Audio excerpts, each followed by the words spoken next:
Hello दोस्तों, राधे राधे। आज मैं आपको जीवित पुत्रिका व्रत कथा के बारे में सुनाती हूँ। गंधर्व के राजकुमार का नाम जीमूतवाहन था। वे बड़े उदास और परोपकारी थे।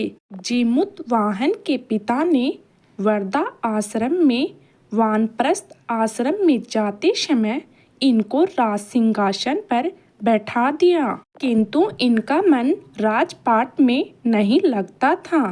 वह राज्य का भार अपने भाइयों पर छोड़कर स्वयं वन में पिता की सेवा करने चले गए। वन में ही जीमूतवाहन को मल्यवती नामक राजकन्या से भेंट हुई और दोनों में परस्पर प्रेम हो गया। एक दिन जब वह वन में भ्रमण करते हुए जीमूतवाहन काफी आगे चले गए, तब उन्होंने एक वरदा विलाप करती हुई दिखाई दी। उसने वरदा से पूछा कि आप क्यों रो रहे हो? तो वरदा ने रोते हुए कहा, मैं नागवंश की स्त्री हूँ। मुझे एक ही पुत्र है। पक्षीराज गरुड़ के कोप से मुक्ति दिलाने के लिए नागों ने यह व्यवस्था की है। वे गरुड़ को प्रतिदिन भक्षण हेतु एक युवा नाग सौंपते हैं। आज मेरे पुत्र शंखचूड की बलि का दिन है। आज मेरे पुत्र के जीवन पर संकट है और थोड़ी देर बाद ही मैं पुत्रविहीन हो जाऊंगी। एक स्त्री के लिए इससे बड़ा दुख क्या होगा कि उसके जीते जी उसका पुत्र न रहे। जीमूतवाहन को यह सुनकर बड़ा दुख हुआ।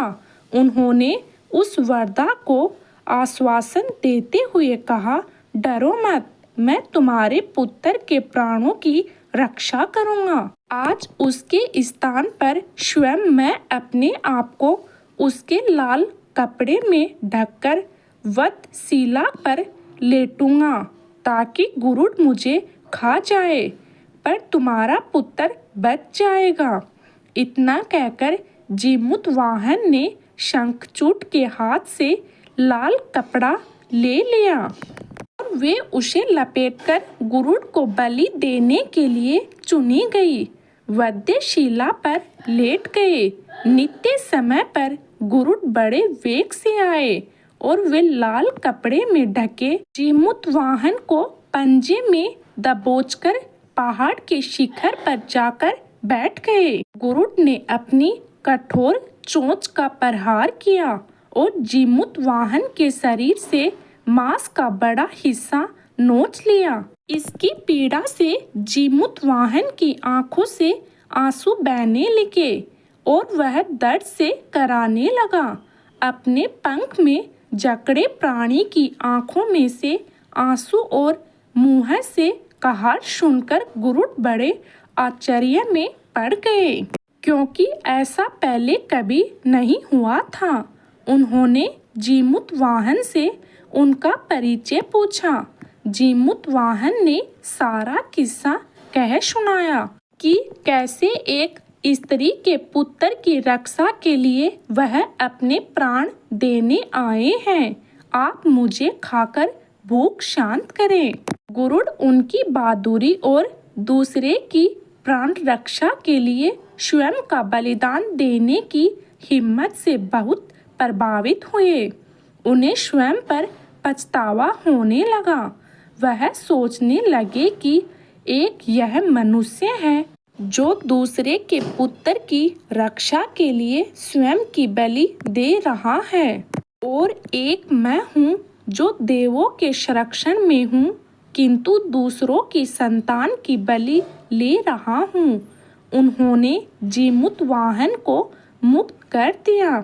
गरुड़ ने कहा, हे उत्तम मनुष्य, मैं तुम्हारी भावना और त्याग से बहुत प्रसन्न हूँ। मैंने तुम्हारे शरीर पर जो घाव किए हैं उसे ठीक कर देता हूँ। तुम अपनी प्रसन्नता के लिए मुझे कोई वरदान मांग लो। राजा जीमूतवाहन ने कहा कि हे पक्षीराज, आप तो सर्वसमर्थ हैं। यदि आप प्रसन्न हैं और वरदान देना चाहते हैं तो आप सर्पों को अपना आहार बनाना छोड़ दें। आपने अब तक जितने भी प्राण लिए हैं उन्हें जीवन प्रदान करें। गरुड़ ने सबको जीवन दान दे दिया और नागों की बलि न लेने का वरदान भी दिया। इस प्रकार जीमूतवाहन के साहस से नाग जाति की रक्षा हुई। गरुड़ ने कहा, तुम्हारी जैसी इच्छा हो वैसे ही होगा। हे राजा, जो स्त्री तुम्हारे इस बलिदान की कथा सुनेगी और विधि पूर्वक व्रत का पालन करेगी, उसकी संतान मृत्यु के मुख से भी निकल आएगी। तब से ही पुत्र की रक्षा हेतु जीमूतवाहन की पूजा प्रथा शुरू हुई। यह कथा कैलाश पर्वत पर भगवान शंकर ने माता पार्वती को सुनाई थी। जीवित पुत्रिका के दिन भगवान श्री गणेश, माता पार्वती और शिवजी की पूजा एवं ध्यान के बाद इस कथा का पाठ करें। तो शंकर भगवान एवं माता पार्वती की जय।